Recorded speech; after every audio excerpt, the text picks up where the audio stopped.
It's December 28th, 2024. And we're here in Lisnice, Czechia. And this is a Bhakti Yoga Enlightenment program. And we'll study and discuss some of the philosophy of Bhagavad Gita. Om Namo Bhagavate Vasudevaya. Om Namo Bhagavate Vasudevaya. Om Namo Bhagavate Vasudevaya. Om Namo Bhagavate Vasudevaya. Om Namo Bhagavate Vasudevaya. Om Namo Bhagavate Vasudevaya. We're studying Bhagavad Gita, chapter 4, entitled Transcendental Knowledge, text 37. Text 37 of chapter 4.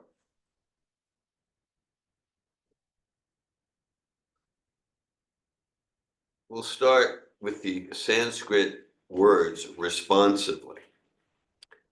Yatai damsi samitognir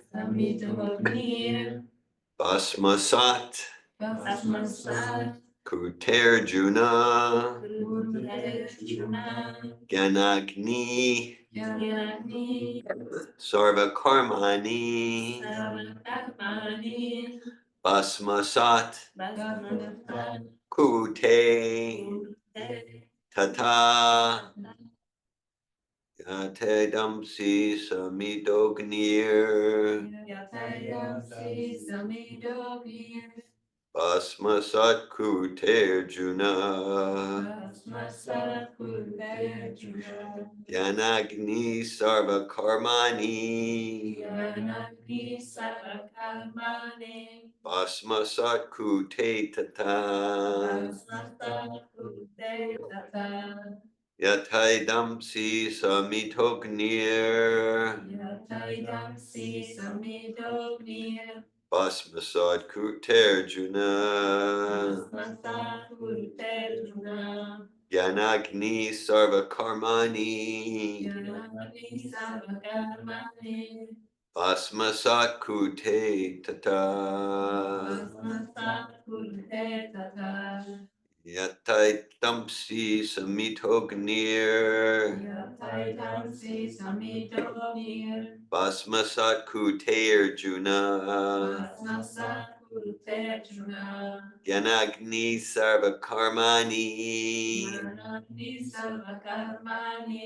basmasat kute tata yatai damsi samitognir basmasat kuterjuna yanagni sarva karmani basmasat kute tata Yatai damsi samitognir yatai damsi samitognir basmasat kuterjuna basmasat kuterjuna yanagni sarva karmani yanagni sarva karmani basmasat kurute tata basmasat kute tata Damsi samitognir yatai damsi samitognir Mastat kuruterjuna basmasat kuterjuna Nagni sarva karmani yanagni sarva karmani Mastat kurute tata basmasat kute tata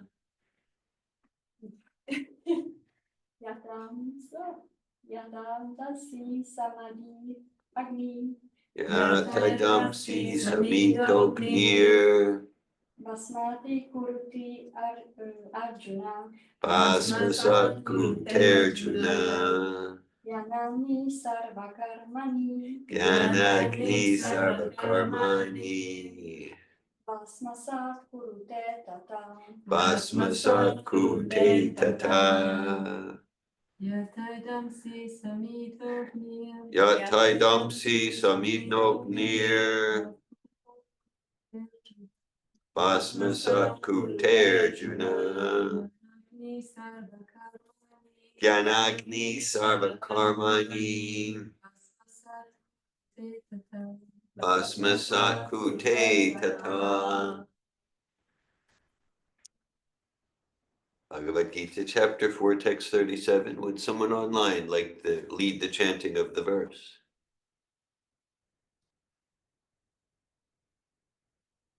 If not, we'll look at the word meanings. Yata, Yatha. just as. Just as. Idamsi, Idamsi. firewood. Firewood. Samidha, Samidha. blazing. Blazing. Agni, Agni. fire. Fire.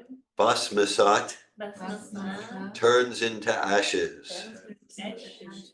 Kurute, Kurute. so does. So does. Arjuna, Arjuna. O Arjuna. Jnana Agni, Jnanagni. in the fire of knowledge. The fire of knowledge. Sarva Karmani, Sarvakarmani. all reactions to material activities. All reactions to activities. Bhasmasat, Bhasmasat. to ashes. To ashes. Kurute, Kurute. it so does. So does. Tata, Tata. similarly. Similarly. Translation, as the blazing fire turns firewood to ashes, O Arjuna, so does the fire of knowledge burn to ashes all reactions to material activities. Purport by His Divine Grace A.C. Bhaktivedanta Swami Prabhupada. Perfect knowledge of self and superself and of their relationship is compared herein to fire. This fire not only burns up all reactions to impious activities, but also all reactions to pious activities, turning them to ashes. There are many stages of reaction: reaction in the making, reaction fructifying, reaction already achieved, and reaction a priori. But knowledge of the constitutional position of the living entity burns everything to ashes. When one is complete in knowledge, all reactions, both a priori and a posteriori, are consumed. In the Vedas it is stated, Ube uhai vaisha ete tarat yamita sad basaduni. Quote, one overcomes both the pious and impious interactions of work. So we'll chant a few more mantras to continue to invoke blessings and auspiciousness in our gathering today here in Lisnice. Om Anganatimmirandasya Gananjana Shalakaya Chakshurunmilitam Yena Tasmai Shri Gurave Namah. Shri Chaitanya Manobhishtam Stapitam Yena Bhutale Svayamupakadamayam Dadati Svapadantikam Vandeham Shri Guru Shri Uttapadakamalam Shri Guru Vaishnavamscha Shri Rupam Sigrajatam Sahagana Raghunathan Vitam Tam Sadekam Savadutam Parijana Sahitan Krishna Chaitanya Deva Shri Radha Krishna Padan Sagana Lalita Shri Vishakan Vitamscha. Hey Krishna Karuna Sindhu Dina Bandhu Jagapate Gopisha Gopika Kanta Radhakanta Namaskute Tapta Kanchana Gaurange Radhe Vrindavaneshwari Vishabhanu Sute Devi Pranamami Hari Priye Panchakalpatayubhyashta Kripa Sindhu Vacha Patitanan Pavanebhyo Vaishnavebhyo Namo Namah. Jai Shri Krishna Chaitanya Prabhu Nityananda Shri Advaita Gadadhar Shri Vasadi Gaura Govinda. Hare Krishna, Krishna Krishna, Hare Hare, Hare Rama, Rama Rama, Hare Hare. Nama Om Vishnu Padaya Krishna Prestaya Bhutale Srimate Bhaktivedanta Swami Niti Namine Namaste Saraswati Deve Gauravani Pracharine Nirvishesha Shunyavadi Paschatya Desha Tarine. Bhagavad Gita chapter 4 text 37. Yatadamsi samito knir basmasat kuter juna yanagni sarvakarmani basmasat kute tata. As the blazing fire turns firewood to ashes, O Arjuna, so does the fire of knowledge burn to ashes all reactions and material activities.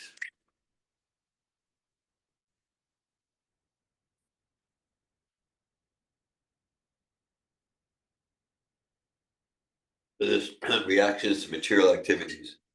There's that word sarvakarmani in the verse, sarvakarmani. So this word karma, it's a familiar word around the world, karma. And so there's different conceptions about karma, and many conceptions are false. So this Bhagavad Gita, this is the source book. This is like the original book on these concepts of karma, yoga, guru, and dharma, principles like that. And so there's one conception that karma supports, let's call it a disempowered victimy approach to life. Like, what can I do? It's my karma. Okay. And it's not my fault. It's my karma. Yeah. Okay. That one works well. Okay. So, but here, what's being said, what Bhagavad Gita is saying is that those are all pitiful, pathetic excuses that actually philosophically have no foundation. So, well, one point is we created our karma. So it's not like my karma just happened to me. I'm such a good person, but my karma happened to me. I feel so understood. You feel seen, empathized with. Okay. So, so one thing is we essentially, like, there's the Isaac Newton, the law of action and reaction. So karma is the law of action and reaction on the subtle platform, on the subtle platform. And okay, so if I act to massively overeat late at night, it's not like a big mystery. How come the next morning there are effects? Difficult to get up, got a tummy ache, getting sick. Okay, that's okay. That's action reaction. So we create our karma, and what this verse is saying, which is like important, we can change our karma. We can destroy our karma. We can change our karma. We can destroy our karma.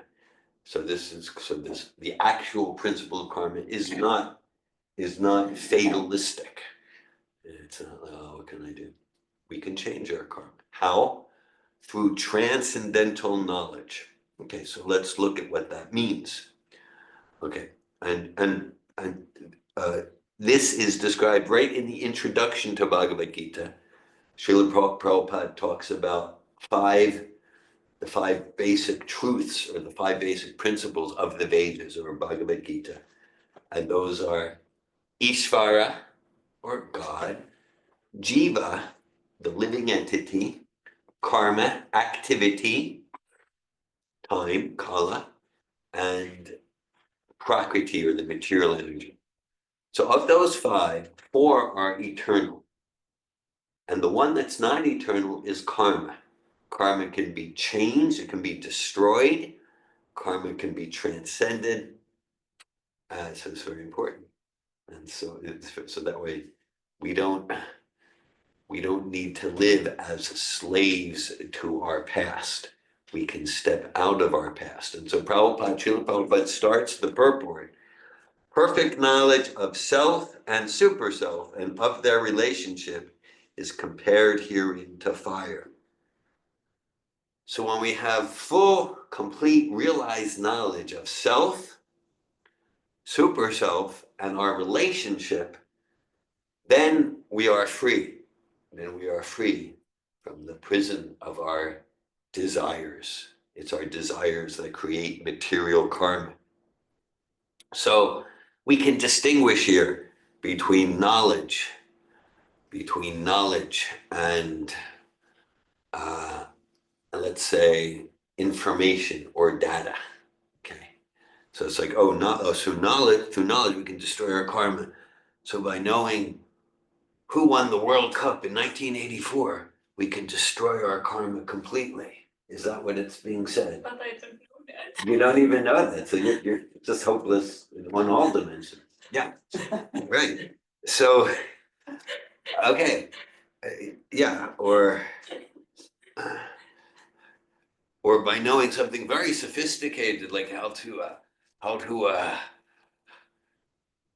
work my smartphone, is, which If you don't have one, yeah. how to work it if you don't have one? Actually, I have one. I don't know how to use it. Oh. Okay. I mean, I just had an interaction with Yogeshwar and he tried to show me, but he said, no, you do it. Experiential learning. Okay. But I'm committed to be stuck in the Stone Ages. So I'm refusing to do it. So this is knowledge, this is information, this is data, this is information. So actual knowledge, Vasudevi Bhagavati Bhakti Yoga Projita Janiyat Yashuvaya Gyanam Charita Hetuka. By engaging in bhakti, which is the actual original consciousness of the soul, service. There's a song by Bob Dylan, you gotta serve somebody. He says you're going to serve God, or you're going to serve Maya. You're going to serve illusion. Actually, Bob Dylan, he had a Krishna consciousness phase, a Jewish phase, Christian, and like that. So that's a fact. We're going to serve. Our dharma is, as spirit souls, our dharma is we're going to serve. And our choice is how to direct that service. And we can direct that service ignorantly in a way where we get more and more entangled in our karma. We can direct our service in a way where we're freed from the ropes of the modes of material nature. And so actual knowledge, Prabhupada and Sri Krishna are defining here as realizing the distinction between spirit and matter, body and soul. And that's the knowledge that's talked about here. At least it's part of it. Okay.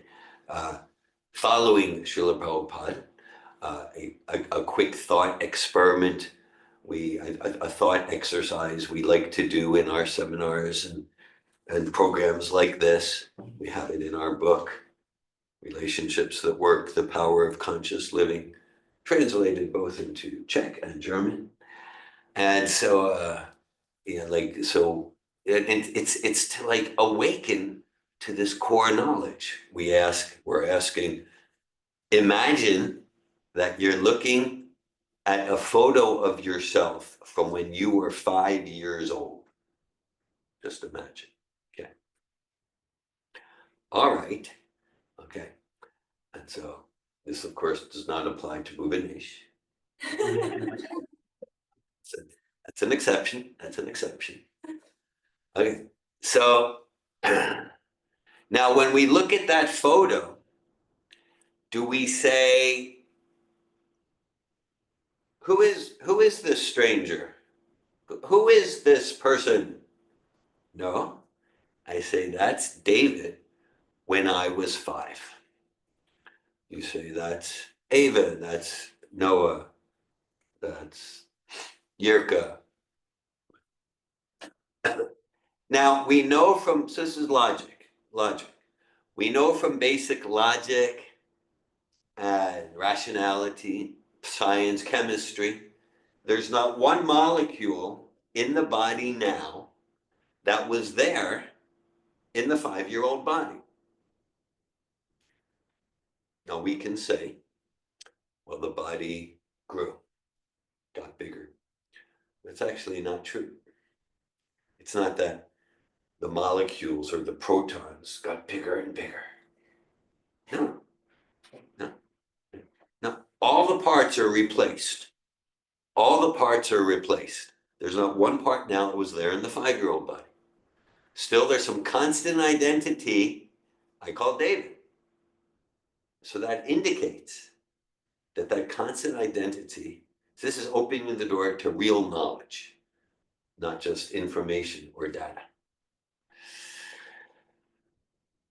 It indicates that constant identity is something completely non-material. Right? And the Bhagavatam says, Bhayam Dutiya Bhidiveta. As long as we're misidentifying that non-material entity, that I'll call it, that irreducible quanta of consciousness, that non-material entity, if I'm misidentifying it with a material body, I will be in anxiety. I will be in stress and anxiety, depression, envy, jealousy, all those experiences we don't want. The root of it, that's why this is not just some abstract philosophy. It is profound philosophy that makes full rational sense. Not that you need to believe David Wolfe about that. We're invited, Srila Krishnadas Kaviraj Goswami says, apply your logic and sense of argument, doubt to this philosophy of Bhagavad Gita, Srimad Bhagavatam, Chaitanya Charitamrita. You'll find it strikingly wonderful.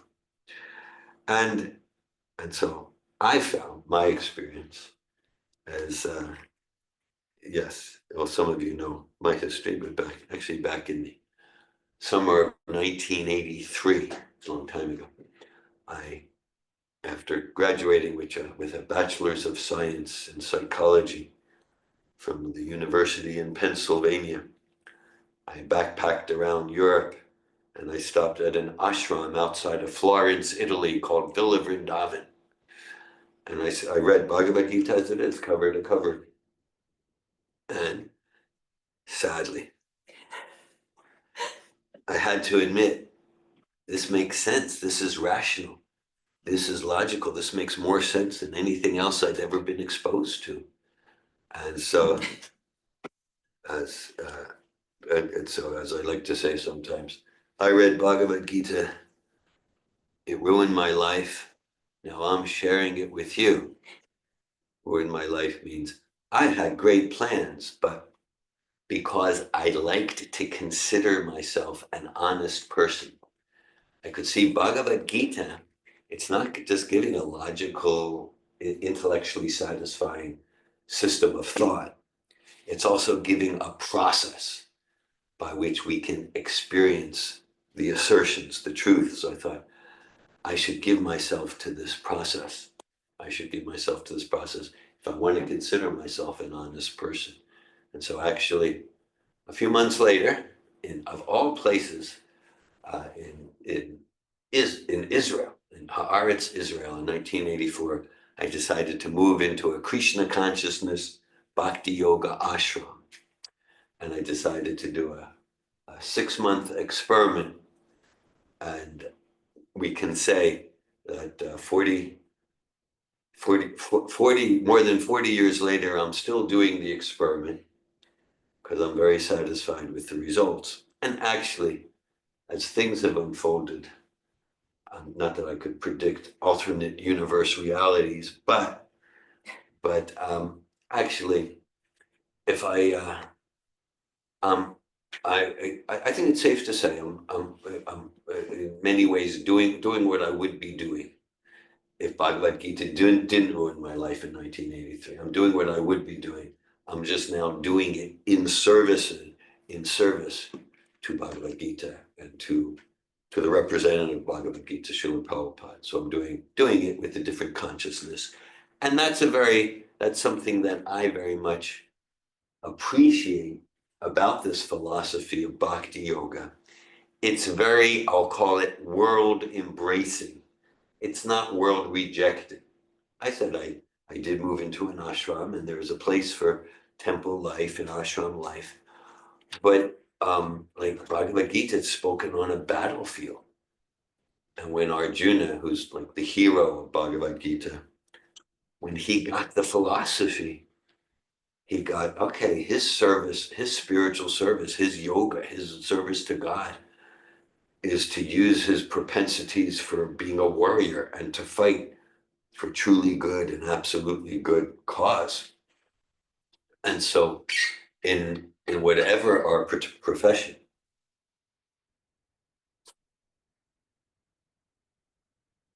this philosophy encourages us not to give it up, to cultivate the realization, how to use it in service to self-realization and in service to the Supreme Person.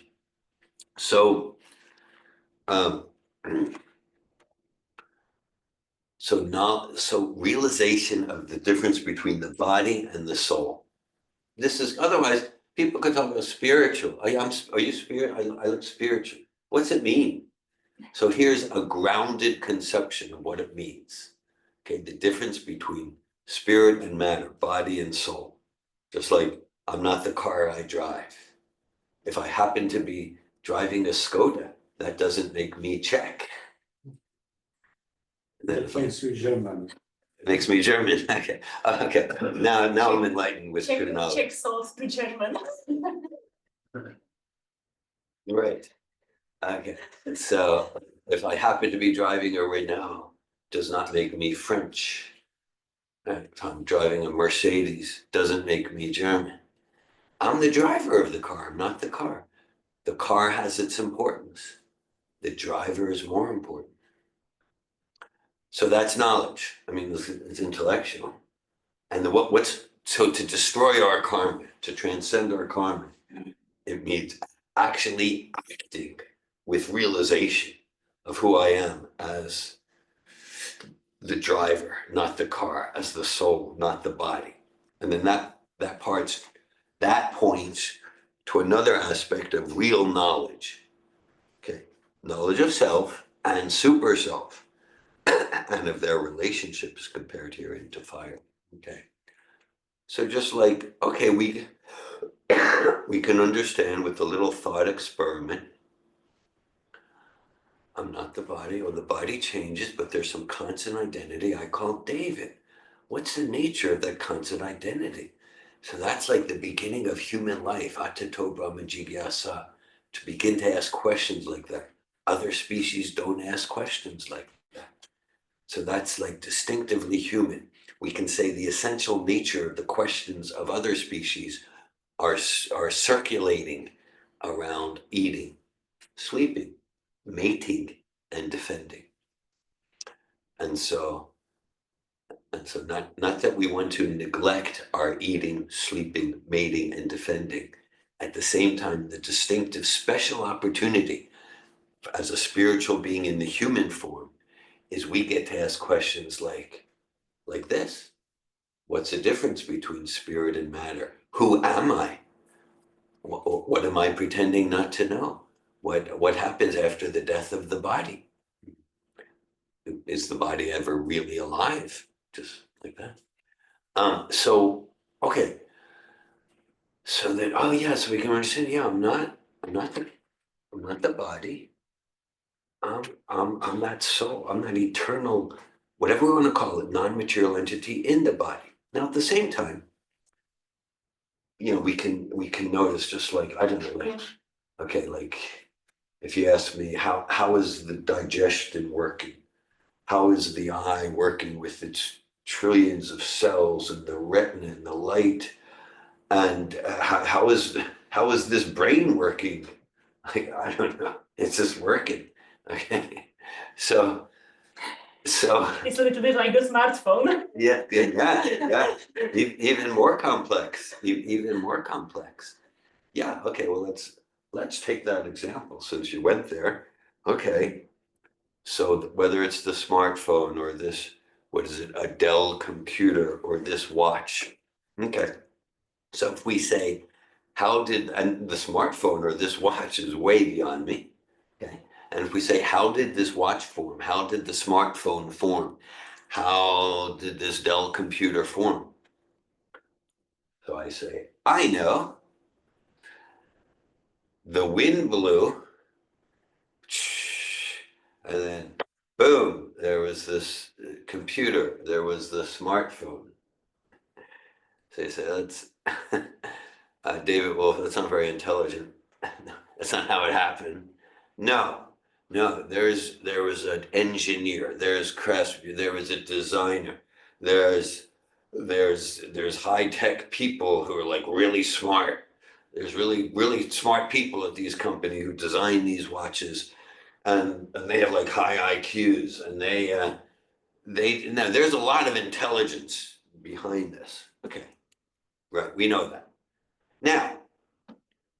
Now, the level of structure, organization, and intelligence behind the smartphone, the Dell, the watch, it's not even like 1/1,000,000th of the level of sophistication of, let's say, the organization of the human brain, or the veins of a leaf, or the rotation of the planets. So there's the story of Isaac Newton. Isaac Newton, he created a machine that when you crank it, the rotation of the planets, they would rotate according to the understanding a few hundred years ago. So Isaac Newton had an atheist friend, and the atheist friend saw this machine, and he said, "Who made that? It's really ingenious." And Isaac Newton said, "Nobody." The friend said, "No, come on. I mean, someone must have made that. I want to know who." So it went like that for a while. So at some point, Isaac Newton said, "Look, you insist that this little toy, which is pretty simple, someone must have made it. But the real thing, the real rotation of planets, which is trillions of times more sophisticated, you say, oh yeah, it just happened. No one made it. There was a big explosion of nothing. Obviously, that's a scientific explanation. So no, logic would indicate, no, there's a higher intelligence behind the veins of the leaf and the cell and the human brain than there is behind the mobile phone or the watch. Okay.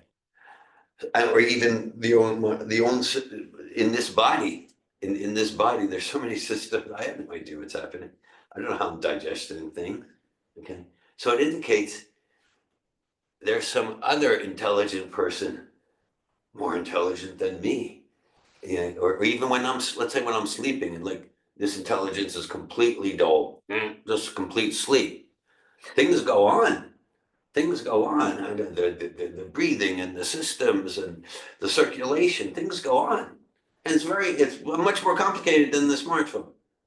What's going on when I'm completely asleep? I don't understand what's happening when I'm awake. So that indicates so that's what's called the super self. So there's a supreme person. There's a supreme person behind the circulation of the veins, and there's a supreme person behind the rotation of the planets.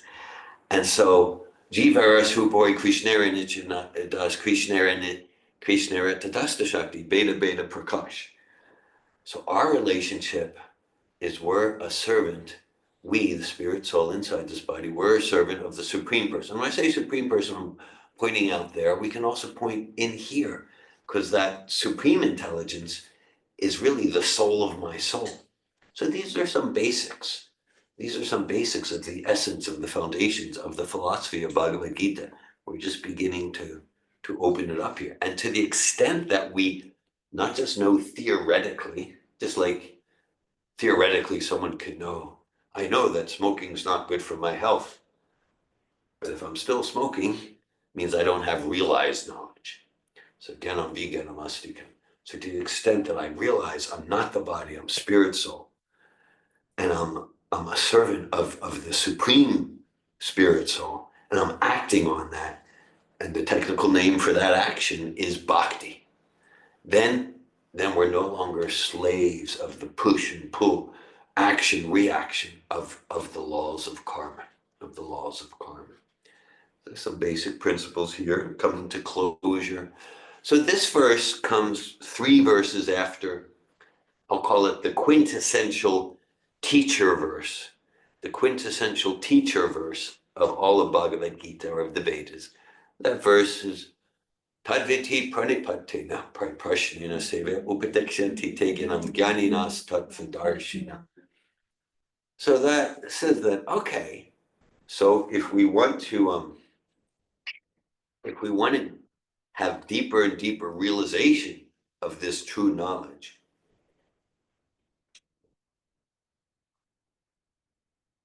to humbly, not blindly, but humbly approach someone who's a master of spiritual knowledge. Now, like a term guru can have mystical connotations, or it can feel something like, oh, it's like, that's into, but just to demystify, guru means teacher. So this principle is active and alive in all fields. Let's say if we want to get really realized knowledge in the field of physics. Okay, so we can speculate. But I want to get really good at physics, but I'm just going to do it on my own. Okay, so maybe after 60 years, I'll just get more confused. Maybe I'll come to 1% of what Newton came to. Probably not. I'll probably just get more. So if I'm really intelligent and sincere, then I'll use my intelligence to find a source of authorized knowledge for physics. Oh, here's a university that has its respect. Here's the book by this professor of physics, and here's the PhD or the professors. I'll sign up for the class. And then we continue to be very active in our intelligence. And so that's what I'm going to take this degree program, sign up for this course, Physics 101, relativity, and quantum mechanics, and sign up for these courses, read the book, hear from the teacher, and ask questions. So Bhagavad Gita discourages blind acceptance. Blind acceptance is no virtue, and blind rejection is no virtue. Right? So we're encouraged with a healthy skepticism to approach Bhagavad Gita. And so this, just like there's a physics master, or if we want to get really good at tennis or playing guitar or piano, we'll approach a master in those fields, those sports like that. And then we learn and we ask questions and we follow the guidelines, we do the homework, we do the practice, we practice the scales to get really masterful. So Srila Prabhupada, he's giving us Bhagavad Gita as it is. And he's a master of these subjects, of this knowledge. Yeah, not that you need to trust me for that. You're welcome. You're welcome and encouraged. Apply your intelligence to everything here in Bhagavad Gita. And that's what I said back in 1983-84. I needed to admit that this makes sense. This makes sense internally, externally, and it gives a process that I can follow to experience these truths that bring me to that blissful, freeing, securing realization of who I am as spirit, soul, not the body, servant of the Supreme. So also earlier in Bhagavad Gita, Sri Krishna, he uses a term, as Prabhupada translates it in English, as the regulative principles of freedom. There's a quote by a Spanish author, Paul Salo, and he defines freedom is the capacity to commit to our highest good. I like that. Because much of what goes in the name of freedom these days, much of what goes in the name of freedom is actually being a complete slave to our senses, our mind. Freedom, yeah, I can let my senses. It's like, yeah, I'll be free, not lacking the knowledge described here of who am I? Am I these eyes? Am I this tongue? Am I this belly? Am I these genitals? Am I this ideology I picked up as a teenager? Am I this material mind that can't focus in for more than 3 seconds? I need something to flash on the screen. It's more than 3 seconds. Oh my God. So yeah, I'm free. I got this device. I can choose from 250 channels. That's freedom. Could you choose to not watch any of those channels for 2 months, 60 days? Oh my God, I'd go crazy. Oh my God, I'd go crazy. So freedom first means knowing who I am is not the body and a spirit soul. Then I get to use the body and use the senses for my true highest good, which is destroying karma, living a life of spontaneous, devotional, loving play in relation with the Supreme Person and his other servants. And so Srila Prabhupada, he's suggesting for us some basic, simple, regulative principles of freedom. Again, let's say as another, because this idea of regulative principles, discipline, austerity, generally, these are not like seen as warm and fuzzy words. Discipline, yay, and not so much, right? Okay, but just like, let's say if I were to get from Lisnice to Prague, okay. All right, so I can say, I want to drive from Lisnice, which I know I'm pronouncing wrong. Correct. It's not too bad? No, it's wrong. It's wrong, yeah, thank you. I got that right. Yeah. There's not one word in this language I can pronounce right, and that sounds very disempowered, but that's my conclusion after. This is my You can say David.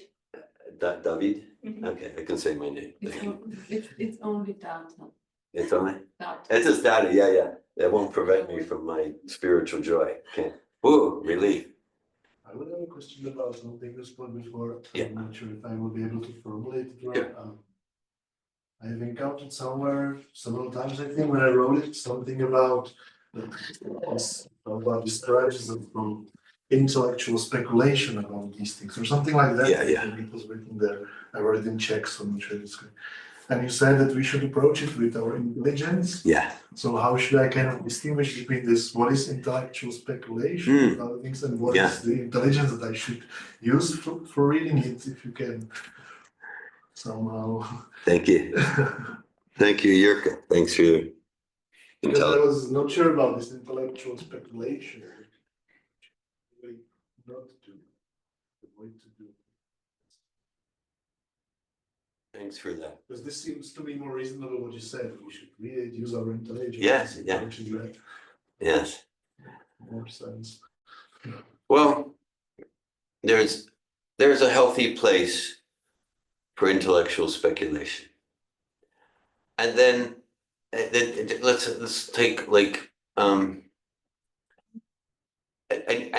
then if we're to the extent that we're sincere in our process of intellectual speculation, to the extent that we're sincere, then we'll come to trust, to put rational, reasonable trust in an authority on the topic. Okay, and so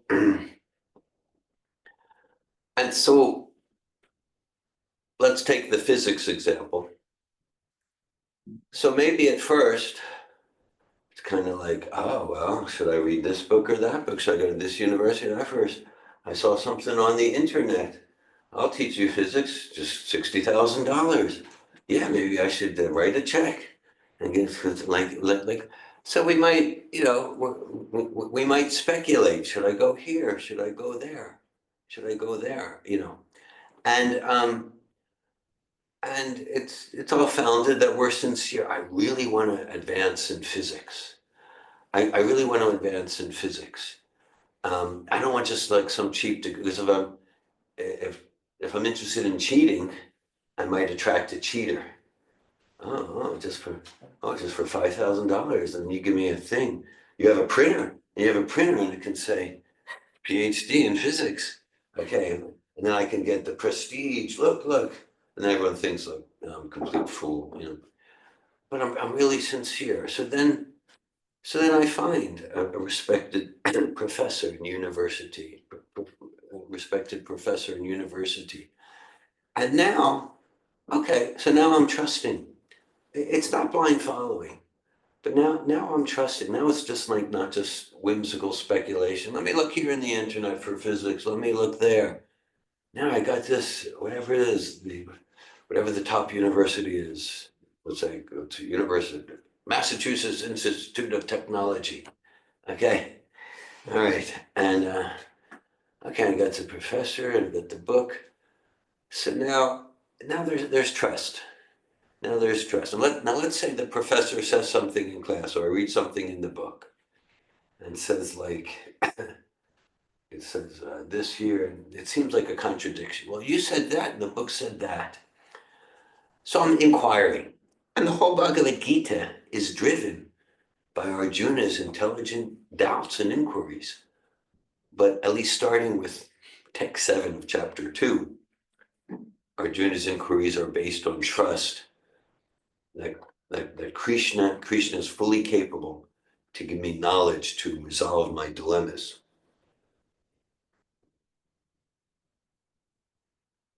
So there at Massachusetts Institute of Technology, I might ask, and kind of like, not like, I don't really understand this. The professor said that, the book says that, this chapter says that. I'll just nod my head and pretend to understand. No, it's not blind following. I might ask, yeah, well, you said that, and then this equation here in the book seems to contradict that. I'd like to understand more. So it's no more, it's it's intelligent questioning. It's no more just random, whimsical, frivolous speculation here and there. That might have its place at some point in the process, but rather I'm noticing my doubts, the apparent contradictions, and I'm asking a question to an authority that I trust. You're able to resolve the apparent contradiction, and then you explain, well, there's this, and I encourage you to read that assignment and do those exercises. And I follow and do those exercises. And I find like, oh, okay, now the dots connect in ways I couldn't have imagined a week ago. So we're still asking, but it's not whimsical mental speculation. Our intelligence is fully engaged to understand. And that's what I found personally, that it wasn't like a flash of lightning for me, but it's a process over more than 40 years. And the more that I'm following Srila Prabhupada, he's giving the homework assignments, the more I'm reading from Srila Prabhupada, then I have hundreds, even thousands of experiences that, oh, yeah, what seemed like a contradiction actually comes together at a higher level of intelligent understanding. So does that begin to respond to your question? Yeah. Thank you. Thank you, Jurgen. Thank you, Jurgen. Then the Lisnice to Prague, to Prague That analogy. was good. I did that one. Okay, good. It doesn't have any of those funny diacritic symbols. So. Yeah. So then, so I can say, I want to go from Lisnice to Prague because I'm free this is like whimsical mental speculation. I'm free. I'm a free person. I'm going to drive on the left side of the road because that's who I am. I want to be authentic. And for me today, just today, red light's going to mean go very fast. Just press the accelerator, boom, because I'm a free person. So we understand that that freedom will constrain my freedom in a hospital or with $10,000 of debt or a prison or a morgue. So again, real freedom is the capacity to commit to our highest good. So I'm actually very grateful for the rules of the road. The rules of the road, drive on the right, stop at a red light. The rules of the road that we all follow, that frees us to achieve our goal of getting to Prague. So similarly, to achieve our goal of self-realization, super self-realization, the nature of the relationship and a truly steadily happy, joyful, blissful life, Srila Prabhupada gives us some basic rules of the road to support us in that. Thank you all for giving your hearing power to Bhagavad Gita. And I welcome further comments and questions if anyone would like to ask or share.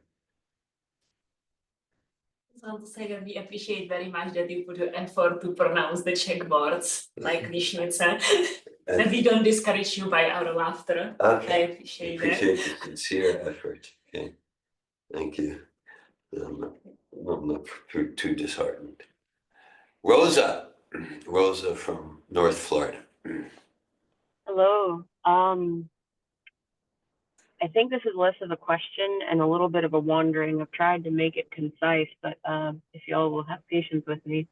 As you were talking about finding the guru and the master, one of the texts that came to mind is where the Bhagavad Gita really emphasizes for us to do our own work, not our neighbor's work. And it just made me think about my life and my tendency towards a vast curiosity of, well, what is this? What is that? And looking around and asking people about their doings. And as I've been kind of like exploring that while you've been talking, I do realize that my intuition very quickly, like after my curiosity is satisfied to an extent, I get a feeling internally of, well, that's not quite for me. You know, that was nice. And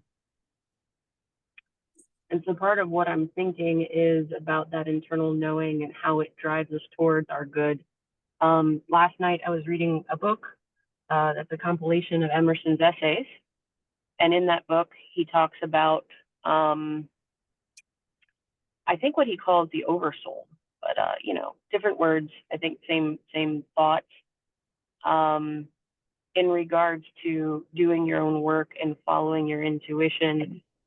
And he was talking about our current culture and how, for example, we're kind of contented to lament our systems and how they don't serve us. So, you know, a person who decides to get a degree and then on the other side of that degree cannot find work.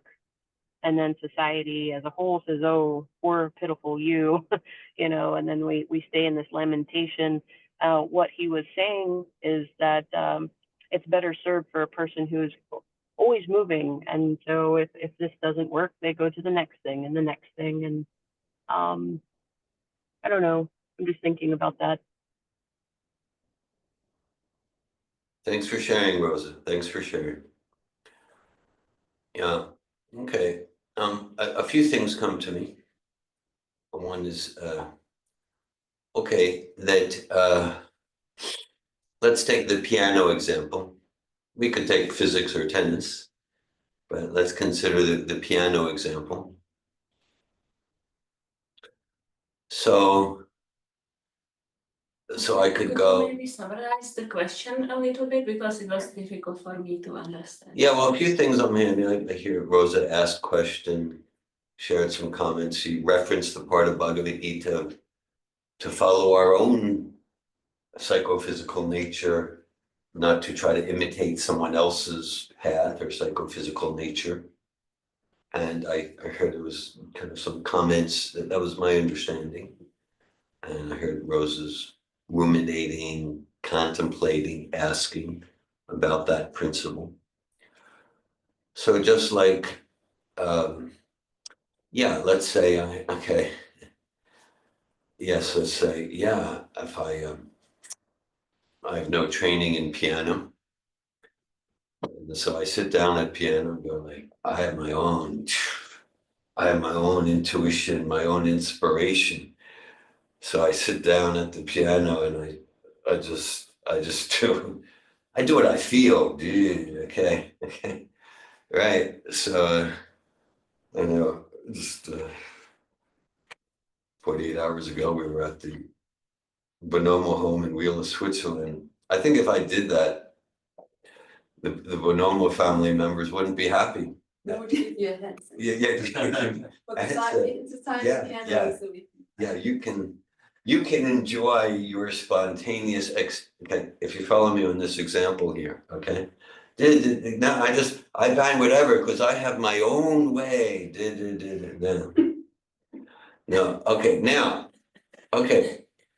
Now, because now actually if we went to, let's say, a top level concert virtuoso playing, I don't know, New York Philharmonic or the biggest orchestra in Zurich or Prague or whatever.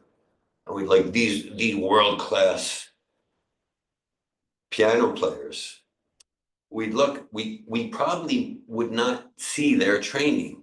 We wouldn't see their, do, re, mi, fa, so, they're learning the scales like that. It's true, they have their own style, they have their own voice, and it's kind of like, it's like that. But it's not that, but we can know they spend hundreds of hours on the scales with do, re, mi. They spend hundreds of hours practicing the basics.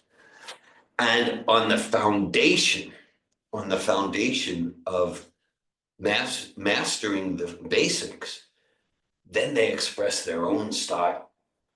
And then it's very beautiful. It's even more beautiful who's, someone who's showing expertise at the basics. It's their own voice. It is spontaneous, but it's on the foundation of being expert at the scales and the base of the hundreds of hours of basic training. So I think, oh yeah, I'll do that. But I don't have any musical training or talent. That's another point. And so it's not going to sound like someone spontaneously playing Mozart or something like that. It's not going to sound like that. So that's a metaphor. It's similar for spiritual life. That on the higher levels of the spirit soul in bhakti, devotional relationship with God, it's spontaneous, devotional, loving play, just like a beautiful dance, like that. At the same time, if we try to imitate that, then we're just going to make noise that disturbs people. Yes, right. That it becomes a disturbance, just like my spontaneous piano playing would become a disturbance. Yes, that so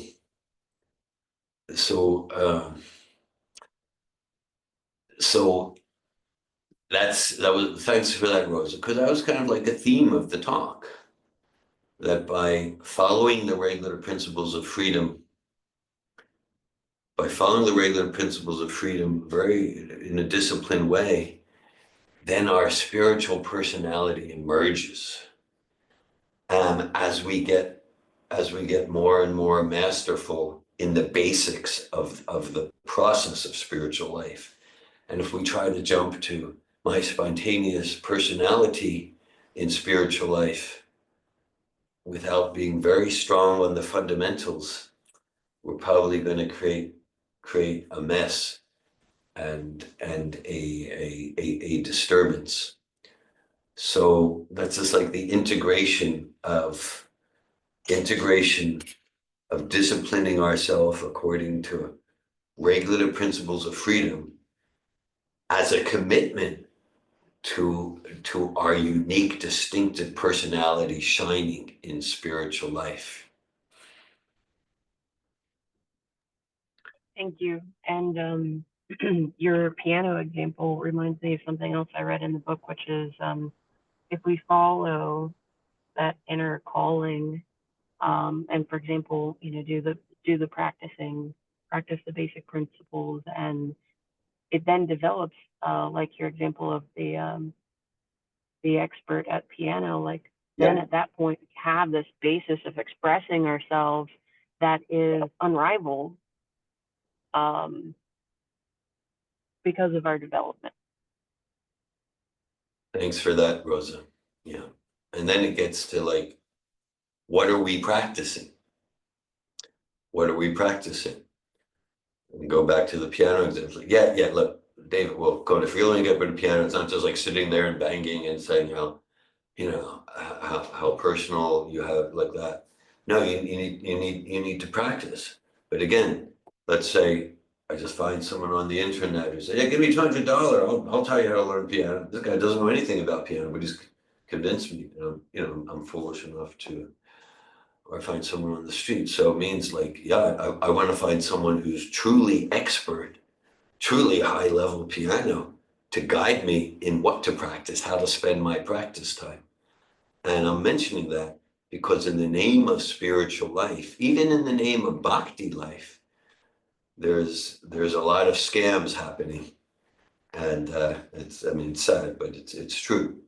And so to practice the spiritual life given in Bhagavad Gita, it's vital. It's vital that we follow someone who's a true world-class virtuoso to say, yeah, you practice these exercises, these regulative principles, and then your piano playing will truly become nicer and nicer. And after a year, you'll be amazed at the level you're at. Thank you, Rosa.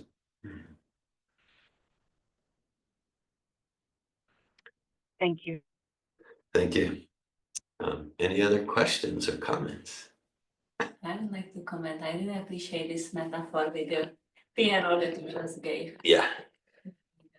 And yes, I was in my past life, I was riding horses. Dressage is like a high level gymnastic of the horse.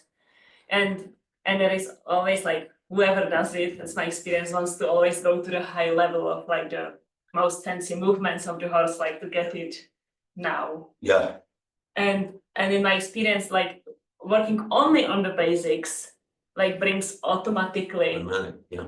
And it was always like mind blowing for me that there was like no extra endeavor to go to the high level, because by the basics, it's just like emerge itself. And like to put it together, the equation with the process of bhakti yoga, it feels like very soothing.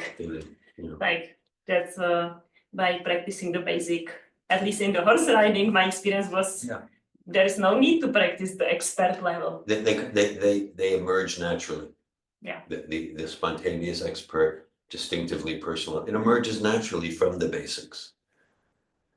Yes. Thanks for that. So then with that experience, practicing basics is quite exciting.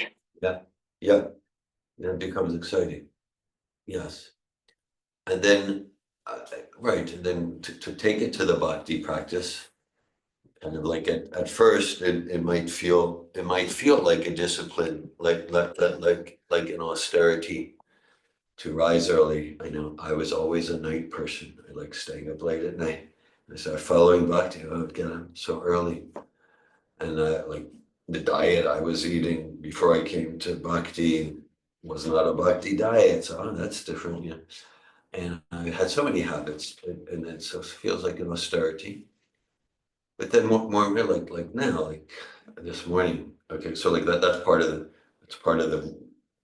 regulative principle of freedom, the rules of the road, to rise early for what's called Mangalarti, especially auspicious time of the day. Any serious spiritual tradition, to take full advantage of the pre-dawn hours, the early morning hours, because there's like free transcendental nectar in the air, to not miss that. And so now it's not just like, oh, now now that I'm spontaneous, I can sleep till noon. No, it's so the spontaneous means some glimpse of the Raganuga. Glimpse is like an actual enthusiasm. Oh, to rise early, rise at 4 a.m.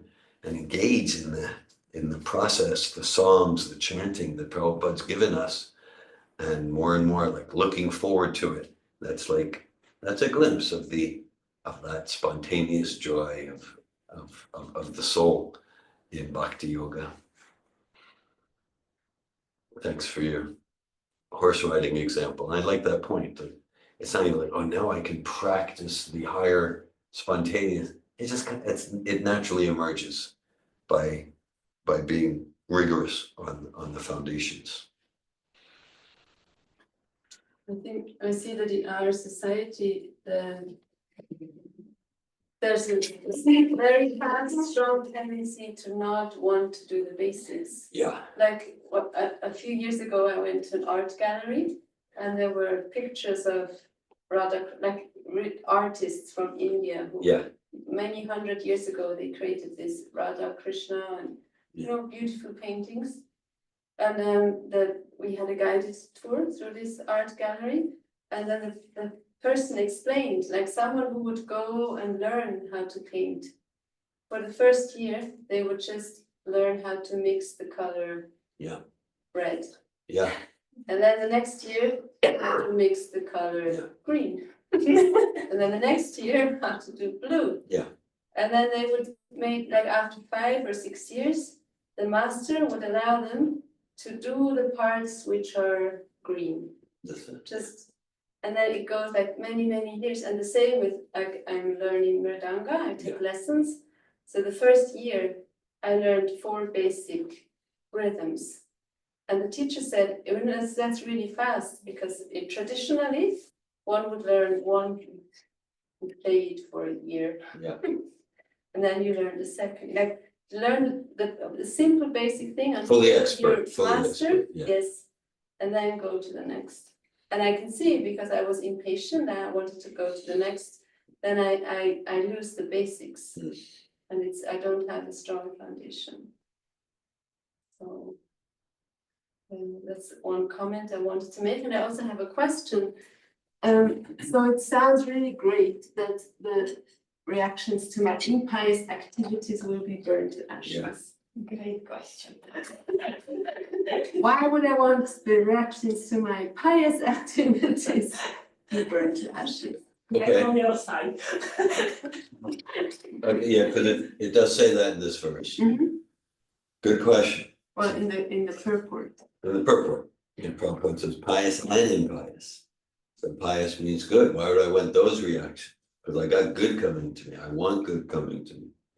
All right. So your question on Nandini, that kind of naturally invites at least brief exploration to a fuller understanding of the whole meta view. So the goal is not just to destroy and get rid of bad karma, but good karma too. We were talking about this morning, good and bad in the material sphere. It's all just a shadow. It's all a shadow of the joyful life of the soul.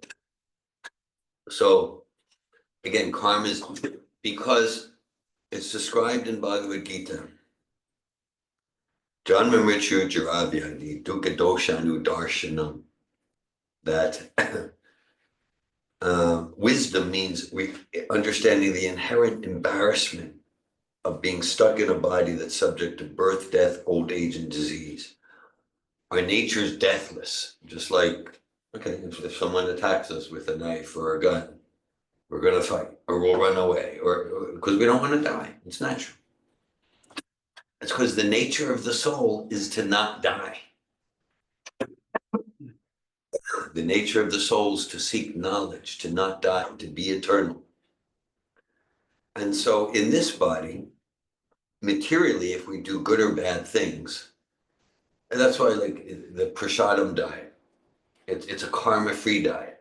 So it's maybe like a vegetarian diet, relatively speaking. We won't get into dairy farming and things like that, but a vegetarian, it's like a good diet. But even, but okay, the idea is like, if to nourish this body, I'm causing pain to other living entities. So say to nourish this body, a chicken or a cow or a pig was in terrible pain. Okay, what it means is later, either in this body or a future body, someone's going to cause pain to the body I'm in to have their enjoyment. That's what it means. Let's just take. But that's what it means. So whereas, say, there's less pain involved if we're slicing a tomato compared to slicing the throat of the cow, still there's some pain to that plant. Whereas a prasadam diet, that's full bhakti yoga nourishment, that's completely karma free. And even the spirit souls in the bodies of the vegetables and the fruit plants, they actually make spiritual advancement. Or let's say if, let's say, okay, it's one, let's say if I use money to expand drug dealing to teenagers, okay, it's very bad karma. Okay, obviously I'm causing a lot of pain and misery, very bad karma, it's gonna come back at me. What goes around comes around. But let's say, let's say I use money to establish an educational institution or to open a hospital. Okay, so it means if it's just on the material sphere, it means that, okay, then maybe in the next birth, because the principle of transmigration, the technical term of reincarnation is transmigration. The principle is described in Bhagavad Gita. Yam yam vapi smran bhavam chaja jante kalevaram tam tam eventi konte asadatad bhava bhavita. Whatever state of being we're absorbed in at the time of leaving the body, which will be heavily influenced by the state of consciousness we cultivated in this lifetime, that state will take us to our next body. As maybe a crude example, let's say their focus is to have a really strong muscular body that's buff, and they go to the gym. That's their focus. Actually, human beings relatively aren't very good at that. Let's say even if we take the strongest, most muscular human being and put him in a cage with an angry gorilla, it wouldn't be a competition. The gorilla wins. Okay. So then maybe when the soul leaves the body and the soul's consciousness is on muscle and like that, okay, maybe enter the body and become a baby rhinoceros. They have good muscle mass. Or maybe a gorilla like that. These are crude examples, but that's the idea. So let's say I give money to an educational institution or a hospital. Okay, so then my next birth will be in a body where I'll have good opportunity for education and to have degrees next to my name, good opportunity for relatively good health. But I'm still, Krishna says, Mamu Pechitakante Dugalayama Shashvatam. But as long as I'm stuck in a body that's subject to old age, birth, disease, rebirth, disease, old age, death, then it's actually a prison. It might be a relatively maximum security prison or a relatively minimum security prison, but it's still prison for the soul. It's still prison for the soul, and it's getting, I don't want a body that's subject to disease, old age, death, rebirth. So this bhakti process, which is the goal of all the yogas talked about in Bhagavad Gita, this is to get out of the cycle of karma forever, and not to create good karma where we're forced for another birth and have a relatively good body. Because even relatively good body, it's very unnatural to be trapped in a body that we identify with that's subject to old age, disease. I use some of you heard me tell this story. I was back in the early 90s. There was some Krishna conscious. There were some programs in prison, and the name of the devotee heading the project was Chandrasekhar Das. It was like a 4-hour drive from where I lived in North Florida. It was far west Florida. And he drove me to some prisoners to have programs like this with Kirtan and Bhagavad Gita. Very wonderful. And the prison was inside an Air Force base, and he drove me in an Air Force base. And I saw there were tennis courts and people playing tennis and others playing volleyball. So I assumed it was the military generals or the administrators. But it turns out it was actually the prisoners playing tennis. It was a minimum security prison for people who committed white collar crime, like politicians and bank managers. And and so they were allowed to play tennis and things. So they were free, they were relatively free. And there was no barbed wire, but there would be like a white line, and they couldn't step over the white line if they wanted to just visit their family or go hiking in the mountains that week. They couldn't do that. So, and if they walked over the white line, then they would go to the maximum security prison where they only have half an hour of daylight, and they're with murderers and things like that. So whether we're in maximum security or minimum security, it's not the full freedom of the soul. And that's why what you're saying, it's a good question on Nandini, because we can create good karma, and then our life will be relatively happier and more peaceful compared to most others in society. And then that's nice, but that can get in the way of fiercely engaging in the transcendental karma-free process of bhakti. As the saying goes, the good is the enemy of the best. Hare Krishna. Hare Krishna.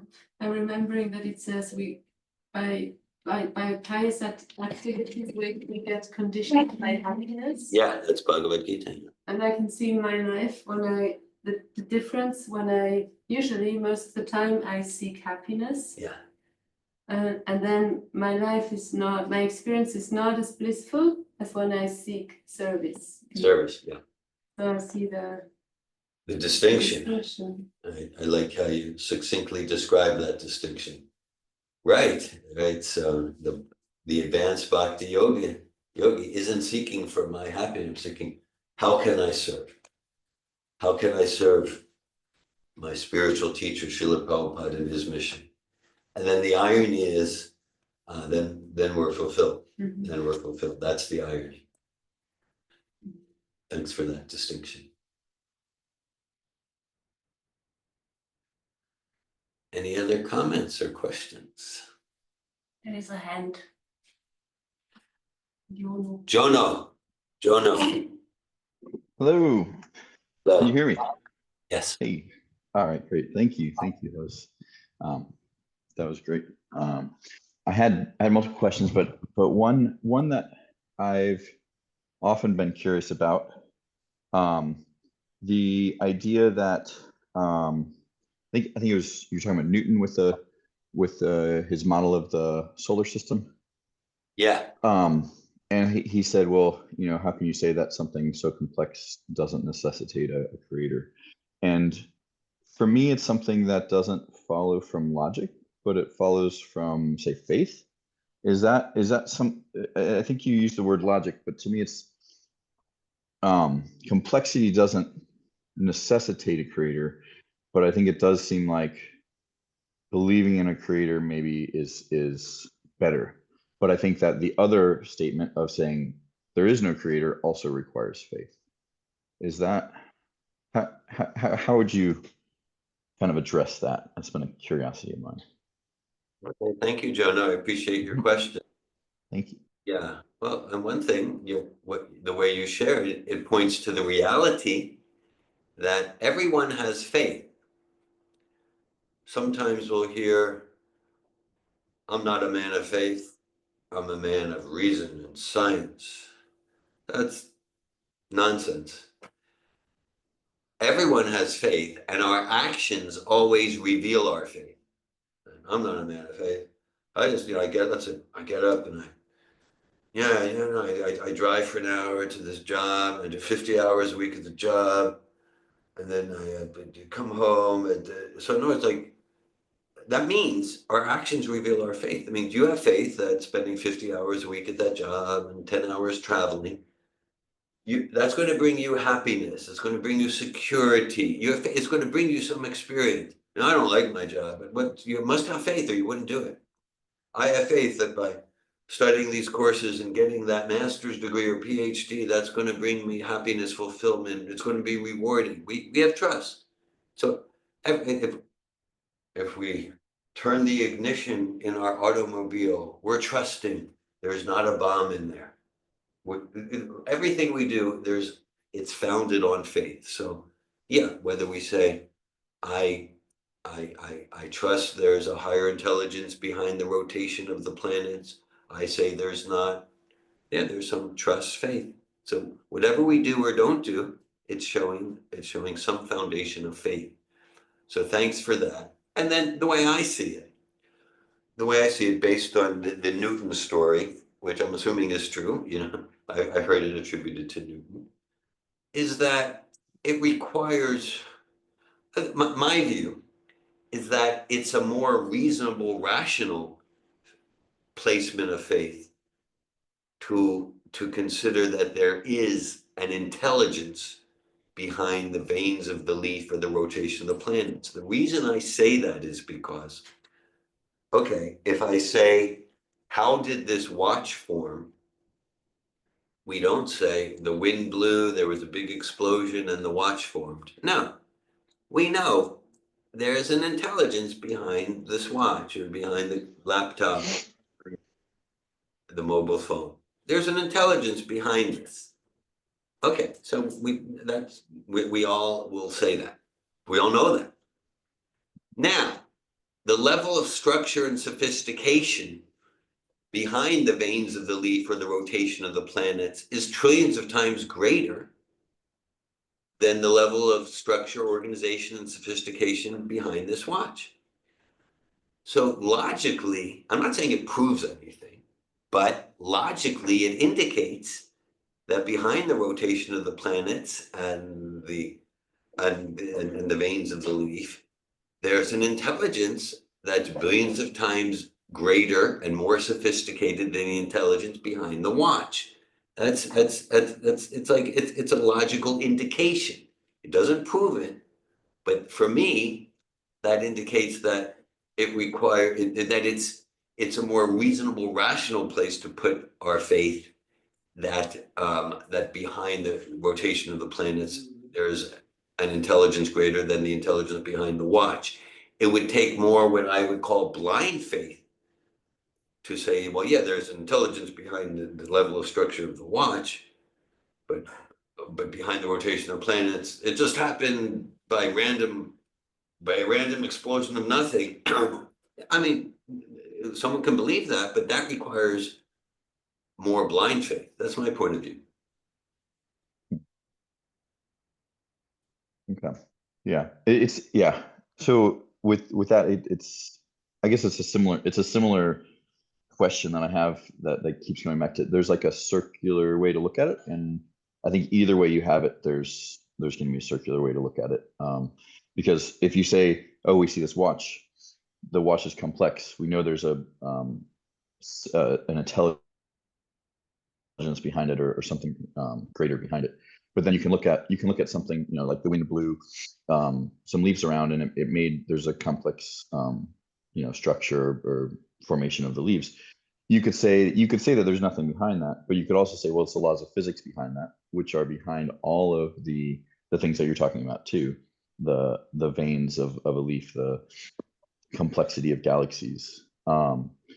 But there's still that assumption of, well, because there's something behind this watch, then there's something behind complexity. There's still this complexity necessitates a creator assumption, which I mean, I agree with you. I think it does seem like there's at least benefits, and there's logic that says that would be a better way to have faith or maybe more reasonable faith. But it still doesn't, to me, the necessity of a complexity, like complexity necessitating creator, complexity requiring a creator, still doesn't follow. It's still a faith thing to me. Does that Ladini? make sense? Thank you, Jordan. Thank you. All right, yeah. Yeah. Yeah, I can relate to your experience, Jono. And for me, it's more like an experiential process. So Srila Prabhupada in the introduction of Bhagavad Gita, he says like you can like kind of play with it. Like, okay, theoretically, like we can like play with a hypothesis, theoretically accept that there is intelligence behind the planets and the rotation, and then see what's our life experience. So for me personally, that's like where I go with it, because yes, like there is no proof for our limited senses and mind and this and that. But I know the more I put my faith in, like, okay, I'm not this body, I am spirit soul, I have relationship with the Supreme God. My life is much more joyful, and especially when the reverses in life comes, I can handle them with some ease. And to the degree that my faith is like, okay, this is the matter, and it all happened like, by some random chance, and I go there, and then I am depressed, and actually almost like close to suicidal depressed. So for me, the faith is really like a lot of like choice of like trying to put the faith somewhere and then see what's my experience. Yeah, that makes a lot of sense to me too. I think that evidence, the experiential evidence, is a very strong one for certain ways of having faith too. Like believing in a creator or something higher, I think is very helpful. And if nothing else is helpful, but probably that also indicates if it's helpful to us, there's something more. So yeah, I like that. Thank you. Thank you, Jonah. Thank you, Ladini, for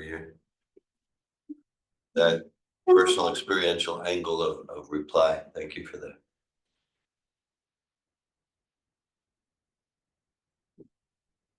Thank you all for your association and for applying your intelligence to the philosophy of Bhagavad Gita. Bhagavad Gita ki jai. Srila Prabhupada ki jai. Hare Krishna. Thank you everyone for coming to Lisnice.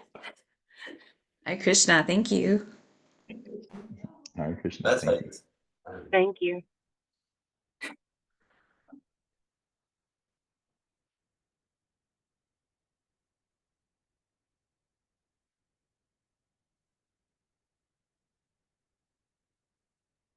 What's next? I guess prasadam.